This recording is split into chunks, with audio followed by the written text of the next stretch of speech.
वो तो केस तो लगाए हैं, 30-32 केस है मेरे ऊपर। इलेक्शन है सर, जवाब मिलेगा। मेडल है ये सब मेरे।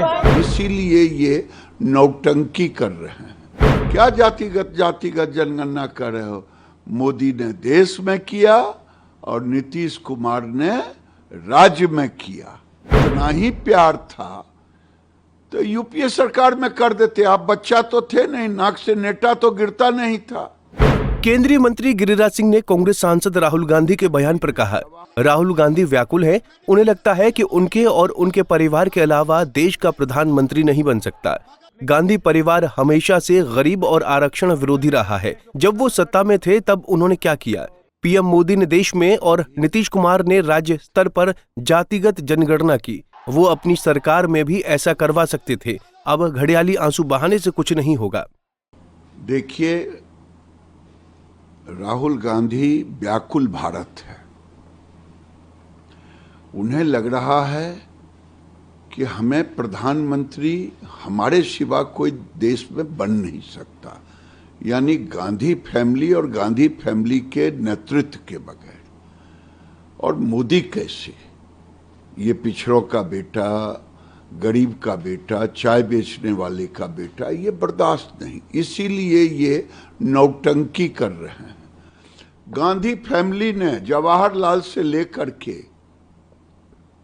राजीव गांधी तक गरीब विरोधी रहे, आरक्षण विरोधी रहे।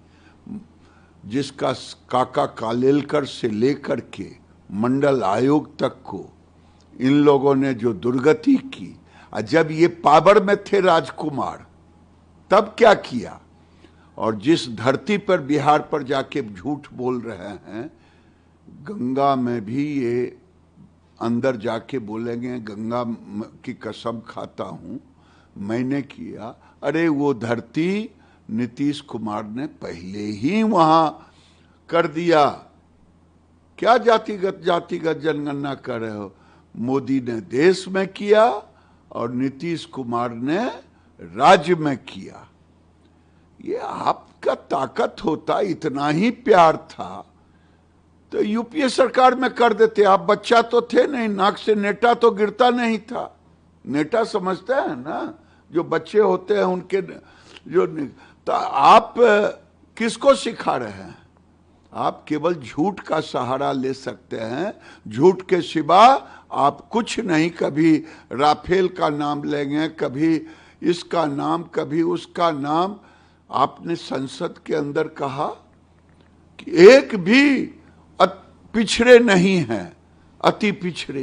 अरे अपने पिताजी से पूछे होते, अपने दादी से पूछे होते कि क्यों नहीं आरक्षण लगाया।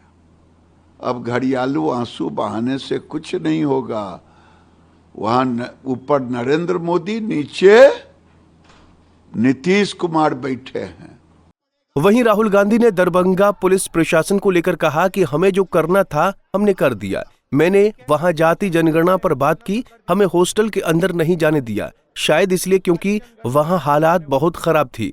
उन्होंने मुझ पर केस लगाए हैं और मेरे ऊपर 30 से 32 केस है। ये सभी मेरे मेडल हैं। नहीं देखिए, आज गया पहले मतलब इनको कोई प्रॉब्लम दिख नहीं रहा था, मगर अचानक उन्होंने फिर रोकने की कोशिश की। मगर ठीक है, हम चले गए, हमने जो करना था कर दिया। जाति जनगणना की बात की मैंने वहां पे,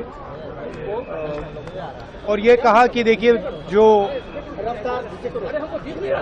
प्राइवेट यूनिवर्सिटीज कॉलेजेस में कानून है कि रिजर्वेशन होना चाहिए, वो कानून लागू हो और 50% की जो दीवार है रिजर्वेशन वाली वो तोड़ी जाए। ये हमारी मांगे हैं और इनको हम पूरा करके दिखाएंगे। जो हॉस्टल था अंदर जाने नहीं दिया, फिर बाद में मुझे फोटोग्राफ्स दिखाई गई और पता लगा क्यों नहीं जाने दिया। मतलब हालत बहुत खराब थी, मगर जो मैंने कहना था वहां कह दिया। Thank you. सर वहाँ पे 144 इम्पोज कर दिया, आप पे केस कर दिया गया सर। क्या आप पे फाइल भी कर दिया? हाँ, मैंने उनसे कहा देखिए आप रोकना चाहते हैं रोक दीजिए, मेरा कोई प्रॉब्लम नहीं है। उन्होंने रोका नहीं, मैं चला गया। तो वो तो केस तो लगाए हैं, 30-32 केस है मेरे ऊपर। इलेक्शन है सर, जवाब मिलेगा। मेडल है ये सब मेरे। इधर राहुल गांधी को दरभंगा के अम्बेडकर छात्रावास में कार्यक्रम करने की अनुमति नहीं मिलने पर जेडीयू सांसद संजय झा की प्रतिक्रिया सामने आई है। संजय झा ने कहा कि क्या किसी छात्रावास में राजनीतिक बैठक की जाती है? उन्हें प्रशासन द्वारा वहां टाउन हॉल क्लब में बैठक करने की अनुमति दे दी गई थी। उन्होंने जहां के लिए अनुमति मांगी थी वहां के लिए अनुमति दे दी गई। वो राजनीति कर रही हैं। बिहार में किसी पर कोई प्रतिबंध नहीं है। Bureau report, Punjab Kesari TV. हमसे जुड़े रहने के लिए हमारे YouTube चैनल को सब्सक्राइब करें और नई वीडियो की नोटिफिकेशन के लिए बेल आइकॉन को दबाएं। अगर आप ये वीडियो Facebook पर देख रहे हैं तो लाइक जरूर करें और ज्यादा से ज्यादा शेयर करें। धन्यवाद।